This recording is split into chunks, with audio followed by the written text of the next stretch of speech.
The fog clung to the valley like an old shroud, muffling sound, swallowing light, and distorting shapes in the distance. Veylan crept through the thick underbrush, a stolen scanner unit clutched tightly in his hands, its soft beeps guiding him toward the last known coordinates of the anomaly.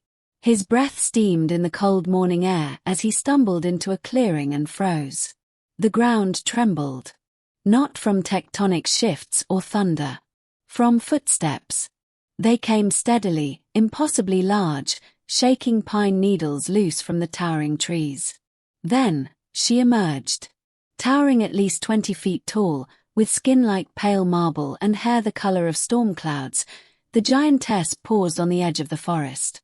Her eyes, silver and glowing faintly, scanned the clearing like a predator assessing prey.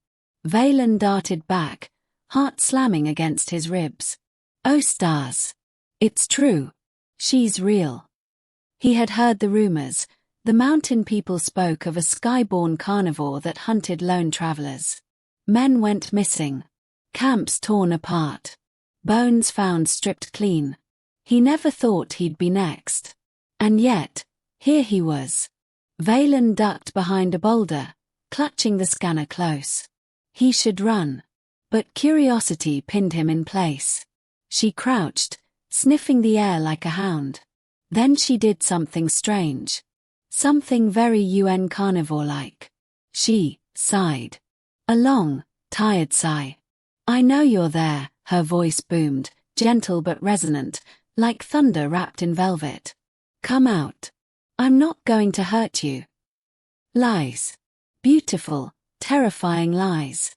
Veylan peeked around the boulder, and their eyes met. Her pupils were slitted like a reptile's, but oddly expressive, holding something he hadn't expected. Sadness. Then she smiled. Not a grin. Not fangs bared for slaughter. A soft smile. I won't eat you, little one. Not in the way you think. He stumbled forward, hands raised. You're not going to devour me. She tilted her head. Only your fear. Perhaps your loneliness, if you'll allow it. Veylan blinked. What does that even mean? Her laughter rolled across the clearing like a landslide of silk. She sat, her colossal legs folding beneath her, shaking the earth just slightly. I forget how fragile you are. Your words are small and sharp. Mine are large and slow. But I will try to explain. He kept his distance but didn't run. That, in itself, felt like a mistake he was willing to make. My name is Iskvara, she said. I come from a moon that orbits this world from afar. I was left here. Abandoned. Perhaps. Forgotten, more likely. He swallowed.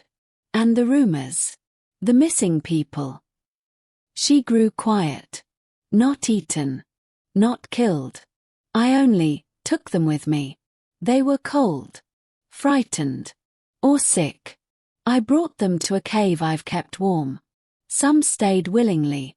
Others begged to be returned. And you let them go.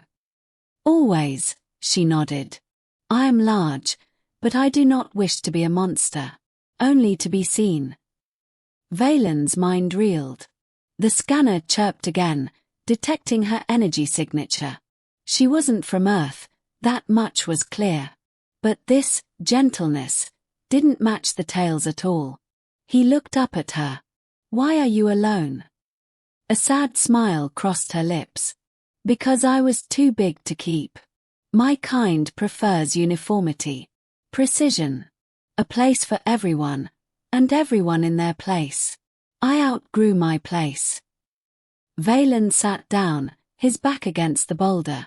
That's the most human thing I've ever heard an alien say. She chuckled. Perhaps we are not so different. A long pause settled between them. Then Iskvara leaned forward, her face now a few feet from his. You trembled when you saw me. But you're still here. Why? He shrugged. I think. I wanted the truth more than I wanted safety. That's rare, she said. Most choose comfort. Or fear. He hesitated, then said, "You mentioned you won't eat me like I think. What did you mean?" She smiled, and this time, it was neither sad nor amused, it was tender. "I meant I consume company. Touch. Conversation. I hunger for meaning, not meat. And you, little one, are rich with meaning." Veylan flushed. "You mean?" "I mean that you are precious," she said, her voice lowering. "And I would share warmth with you, if you offered it." The wind shifted, carrying the scent of frost and pine. Her hand, massive and smooth, lowered toward him, palm up. An invitation. Veylan stared. No one had ever called him precious. No one had wanted his company this honestly. He stood slowly and stepped into her palm. Her fingers curled gently around him, cradling him like a gem. She lifted him to her shoulder, where a small leather platform had been lashed with vines and padding, clearly made for someone human-sized. "You've done this before," he murmured. She nodded.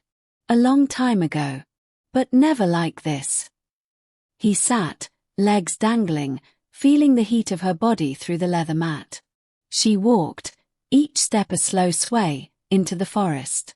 Above, the sun pierced the fog. They reached a mountainside cave, glowing faintly with bioluminescent moss. It was cozy, lined with giant firs and stonework shaped with inhuman precision. "I keep this for guests," she said. He turned toward her, more curious than ever. "And what do you want from me now?" She lowered her eyes. "Only that you stay. For a while. Talk with me. Let me listen. Let me feel something other than cold." Veylan breathed in, deeply. The silence of the cave wrapped around them. But for the first time in years, it didn't feel lonely. Just quiet. Safe.